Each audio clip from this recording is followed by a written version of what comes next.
আজকে একটা নতুন দিনের শুধু নয়, নতুন একটা মাসেরও শুরু। কি তাড়াতাড়ি যে সময়গুলো চলে যাচ্ছে কি বলবো।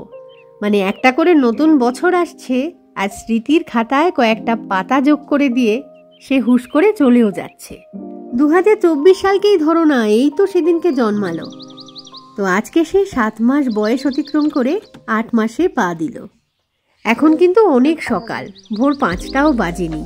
টেম্পারেচার দেখাচ্ছে 25 ডিগ্রি সেন্টিগ্রেড। নর্থ ইস্টে যেহেতু সূর্য একটু তাড়াতাড়ি ওঠে, সেই কারণে ভোর 4টে থেকেই বাইরে আলো ফুটে যায় রোজই। আর এদিকে ঘরের ভিতরের অবস্থাটা যদি দেখাই, তো নানু কিন্তু ঘুম থেকে উঠে গেছে, তবে বিছানা ছাড়িনি এখনো। আর ওদিকে বাঙ্কু তো ঘুম থেকেই ওঠেনি। আর আমাদের বাড়ির সদস্যদের মধ্যে যারা সারা দিন সারা রাত একদম জেগে থাকে, তারা হচ্ছে অ্যাকোরিয়ামের এই মাছগুলো। অ্যাকোরিয়ামের এই লাইটটা না শুধুমাত্র রাতের বেলা জ্বালিয়ে রাখি। এই দিনের বেলা হয়ে গেছে, এখন লাইটটাকে নিভিয়ে দেব। আসলে রাতের বেলা কি হয়, অন্যান্য লাইটগুলো সব নেভানো থাকে বলে অন্ধকার থাকে পুরো জায়গাটা। তো এই অ্যাকোরিয়ামের লাইটটা থেকেই মাছেরাও লাইট পায়, আবার পাখিরাও দূর থেকে এটাকে লক্ষ্য করে। সকলকে সুপ্রভাত জানিয়েই নতুন একটা ভিডিও তো শুরু করে দিলাম। তো আশা করি সকলে খুব ভালো আছো, আর আমরাও বেশ ভালোই আছি। আর যদি বলো যে তোমরা ভালো নেই, তাহলে বলবো যে ভালো থাকার অবশ্যই চেষ্টা করো।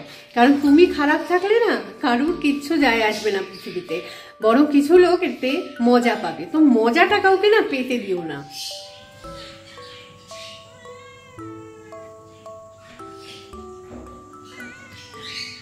এটাই রান্নাঘরের জানলায় এসে ম্যাও ম্যাও করাটা না আমার যেন সারাদিনই বিভিন্ন সময় কানের মধ্যে ওই আওয়াজটা হতে থাকে।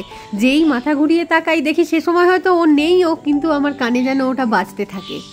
কালকেই না নানু বলছিল ওকে দেখে যে ও বোধহয় বাচ্চা কাচ্চা কিছু দেবে মনে হয়, পেটটা কতটা ফুলে রয়েছে। তো সেই জন্যই বারবার বোধহয় ভেতরে আসার চেষ্টা করছে, কিন্তু আমি তো ভেতরে ঢুকতে দিতেই পারছি না, কারণ সোনু বাবুরা যা করে ওকে দেখলে।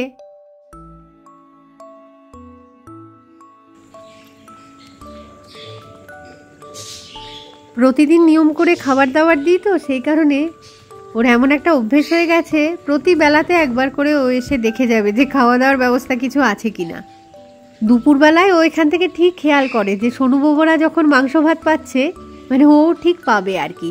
কিন্তু এই সকালবেলাটায় যখন আসে, সোনু বাবুরা তো এত সকালবেলায় বিস্কুট খায় আর কি। তো সেই টাইমটা ওর বিস্কুট খেতেও ভাল লাগে না, আর এই দুধটা প্রথমে দিয়ে দিলেও কিন্তু ও খায় না। কি করে, চুপচাপ বসে থাকে কতক্ষণে একটা ছোট পিস অন্তত মাংস ওকে দেওয়া হবে, সেটা খেয়ে নিয়ে তারপর আর কি এই দুধটা খাওয়া শুরু করে। ড্রাই ফ্রুটস নিয়ে যাচ্ছি এখন নানুকে দেবো বলে, সকালবেলায় ঘুম থেকে উঠে ও এগুলোই খায়। এবারে একটুখানি সোনু বাবুদের দেখাই যে ওরা ঠিক কি করছে এই মুহূর্তে। তো আমাকে না অনেকেই মেসেজ করে, তারপরে ফেসবুকে কমেন্টও করে যে সোনু বাবুদেরকে দেখাও। তো আমার আর সময় সুযোগ বের করে মানে ওদের ভিডিও তোলা হয় না আর কি।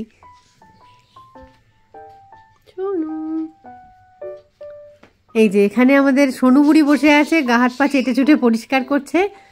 ওদিকে বসেছে পিকু, এদিকে ছোটকু। মানে ওর দিকে ক্যামেরা তাক করলেই লেজ নাড়ানো শুরু করে দেয়। অনেক বিস্কুটের সামনে, গোটা 5 বোধহয়। 2টো ওকে দিই, আর তার থেকে একটা ছোটকুকে দিলাম। ওই যে অপোজ করলো আর কি এটা। তারপরে সোনুকেও একটা দিয়ে দিই, আরেকটা থাক, বোবো এলে বোবোকে দেবো। আচ্ছা, আরেকটা। বোবো অন্য ঘরে সোফার তলায় ঢুকে বসে আছে, তো আসছে না যখন ওর বিস্কুটটা পিকুকেই দিয়ে দিই। তবে পিকু কিন্তু বিস্কুট খাবে না, এখন ঘন্টার পর ঘন্টা নিয়ে বসে থাকবে। আর সোনু এখন মানে সেফ পজিশন খুঁজছে আর কি, মুখে করে নিয়ে গিয়ে বিস্কুট কোথায় বসবে যাতে ছোটকু বা পিকু কেউ মানে কেড়ে নিতে না পারে ওর থেকে।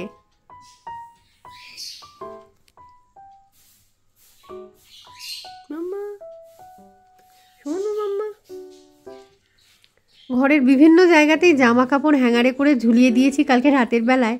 তো যদি আজকে সকালে রোদ ওঠে তাহলে ওগুলো বারান্দায় মেলবো সবকটাকে। বাবা, বারান্দার ওয়েদারটা কিন্তু ঠান্ডা, মানে হাওয়া দিচ্ছে তো।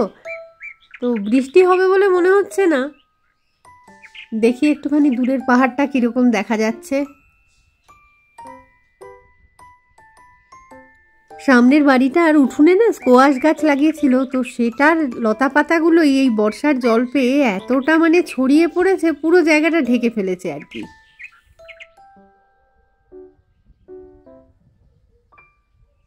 বৃষ্টি না হলেও মেঘলা থাকবে কিন্তু, কারণ ওই যে দূরের পাহাড়টা পুরো মেঘে ঢেকে রয়েছে, উপরের পোর্শনটা কিছু দেখা যাচ্ছে না আর। এই বারান্দাটা থেকে যে 2-4টে পাইন গাছ দেখতে পাওয়া যায়, তো সেগুলোতে প্রচুর পাখি বাস করে, যেগুলো এই সকাল হলেই না কিচিরমিচির করতে করতে সব উড়ে যায় খাবারের সন্ধানে। আবার সন্ধেবেলার দিকে, সন্ধে ঠিক নয় মানে বিকেল, পরন্ত বিকেলে আর কি, ফিরে আসে আবার গাছে।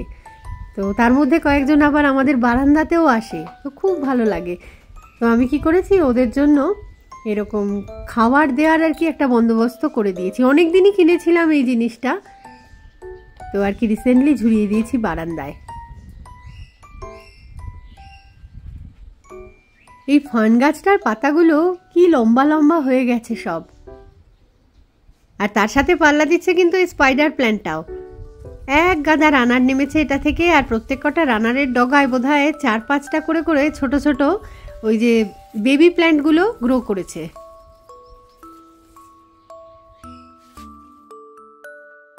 এদিকে রান্নাঘরে এসে চা বসিয়ে দিলাম বাঙ্কুর জন্য। ওই একমাত্র আর কি আমাদের বাড়িতে এখন দুধ চা খায়, বাকি সবাই আমরা ছেড়েই দিয়েছি।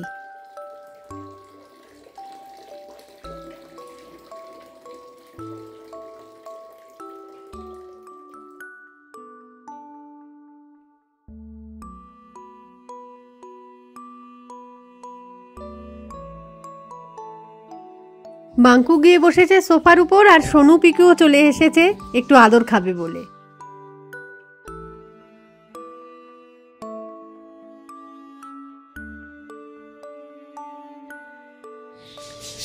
ঘরে যদি পোষ্য থাকে কারুর, তো অনেক সময় কিন্তু মনে হয় যে এরা না থাকলে কিন্তু আমরা অনেক ফ্রি থাকতে পারতাম। জীবনে বেশ কয়েকটা বছর আর কি আমরা আটকে গেলাম, কোথাও ঘুরতে যেতে পারছি না, কিছু করছি না, অনেক ভাবনা চিন্তা করে তবে হয়তো একটু বেরোতে পারছি। কিন্তু আবার কিন্তু এটাও সত্যি যে এক একটা টাইম আসে, মানে কি বলবো, বাইরের লোক নয় ঘরের লোকজনের মধ্যেও কিন্তু খুব একটা মনের মিল হয় না, মনে হয় যেন কাউকেই ভালো লাগছে না। সেই সময় কিন্তু ওরা যে পরিমাণ সাথ দেয় মানে বলে বোঝাতে পারবো না। মানে সেই সময় মনে হয় যে এদেরকে রেখেছি বলেই কিন্তু আমি অনেকটা বেশি পজিটিভ থাকতে পারছি এবং অনেকটা ভালো থাকতে পারছি। কথা বলতে বলতেই সময় গড়িয়ে এখন হচ্ছে সকাল 7টা বাজে, আর নানুর জন্য রেডি করছি আমি ছাতুর শরবত। কিন্তু তার মধ্যেই আমি রান্নাঘরটা পুরো অর্ধেক জিনিসে ছড়িয়ে ফেলেছি, সেগুলো আমার আজকে গোছাতেই হবে। জলখাবারে বাঙ্কুর বাবা খায় হচ্ছে কর্নফ্লেক্সের সাথে মুসলি মিশিয়ে, তো সেটাই রেডি করছি আর কি। তো আমিও একই জিনিস খাই, আমি আবার ডিফারেন্টও খাই এক একদিন। তো আজকে এই মুহূর্তে খাবো না, একটু বাদে খাবো আর কি। অন্যদিন না এটার মধ্যে ব্যানানাও পিস পিস করে কেটে নেয়, তো আজকে বললো আর ব্যানানা দরকার নেই দেবার। ওদিকে টিভি স্ক্রিনে চলছে হচ্ছে বাঙ্কুর ভিডিও। ও কালকে কয়েকজন বন্ধু বান্ধবের সঙ্গে ঘুরতে গেছিল হচ্ছে আরোয়া কেভে, তো ওখানে না একদম মেঘাচ্ছন্ন দারুণ সুন্দর পরিবেশটা ছিল, সেগুলোই একটু আগে গল্প করছিল। তো আমি বললাম তোর ভিডিও যদি রেডি করা হয়ে গিয়ে থাকে তাহলে একটু টিভিতে লাগিয়ে দে, সেটা দেখি। সেটাই দেখতে দেখতে এখন কাউন্টার টপটা মুছে পরিষ্কার করে নিচ্ছি। এরপর শুরু করব বাঙ্কুর জন্যই ডিম পাউরুটি করা। তবে এক নাগারে কিন্তু কাজ করতে আমার খুব একটা ভাল লাগে না, মাঝে মাঝে একটুখানি বসে রেস্টও নিয়ে নিই। তবে বসার কিন্তু উপায়টা আমার নেই, কারণ আমি যেই বসবো সঙ্গে সঙ্গে এই 2-3 জন মিলে এসে আমাকে ঘিরে ধরবে। কোলে নিয়ে যে বসতে হবে এতে তো কোনো সন্দেহই নেই, তার মধ্যে আবার গায়ে একটুখানি হাত বুলিয়ে দিতে হবে। এবার যদি হাত থামিয়েছি কি সঙ্গে সঙ্গে আবার ডাকতে শুরু করে তারা।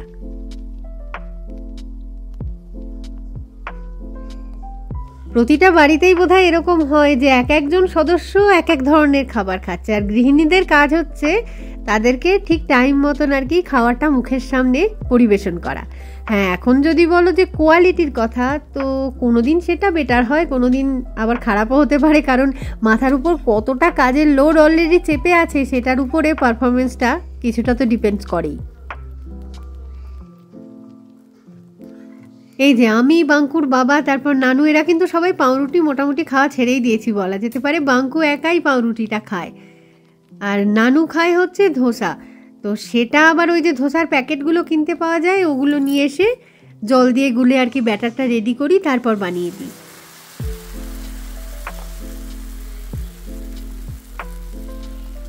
তাতেও আবার কথা আছে যে তেল কম দিতে হবে, পারলে না দিলে আরো ভালো হয়।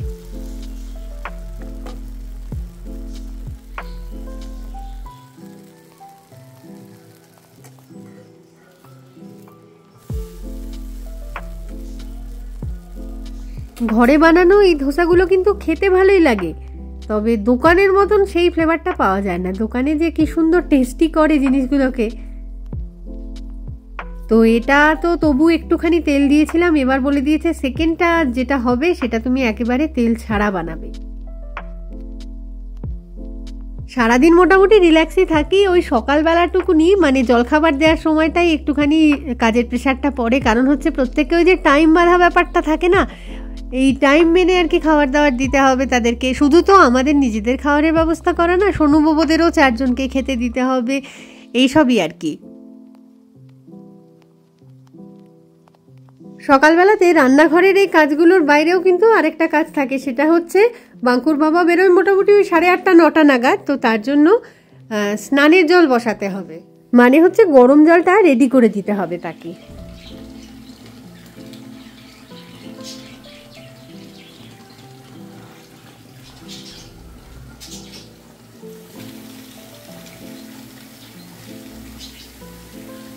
তো যাই হোক, ভরতে থাকুক গরম জলটা, আর আমিও শেষ করি এই ভিডিওটা। খুব তাড়াতাড়ি ফিরে আসবো আবার একটা নতুন ভিডিও নিয়ে, তো ততক্ষণের জন্য টাটা।